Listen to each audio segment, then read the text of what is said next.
Hello, ఇప్పుడు breakfast time. ఈరోజు పిల్లలకి హాలిడే కదా, ఏం చేద్దామని ఆలోచిస్తుంటే బజ్జీలు వేద్దాం అనిపించింది. సో దానికోసం నేను నైట్ మినపప్పు నానబెట్టేసుకుని మార్నింగ్ దాన్ని కడిగేసుకుని మిక్సీ చేసేసుకుని ఇడ్లీ నూకైతే కలిపేసా. సో ఇడ్లీ పిండితోటే బజ్జీలు అనేది వేసాను. చూడండి చాలా బాగా వచ్చినాయి. అండ్ పిండి అయితే గట్టిగా కలుపుకోవాలి. ఒకవేళ కొంచెం వాటర్ అనేది ఎక్కువైతే అందులో మనం గోధుమ పిండి కానీ బియ్యం పిండి కానీ మైదా పిండి కానీ లైట్గా జస్ట్ హాఫ్ స్పూన్ వేసుకోండి.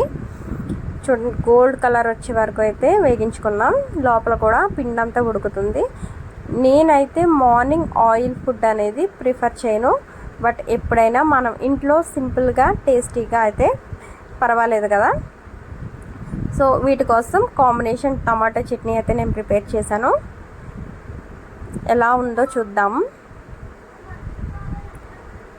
క్రిస్పీగా చాలా బాగుంది. ఒక్కసారి మీరు కూడా ట్రై చేయండి. సో వీడియో నచ్చితే లైక్ చేయండి, ఛానల్ని సబ్స్క్రైబ్ చేసుకోండి. Thanks for watching.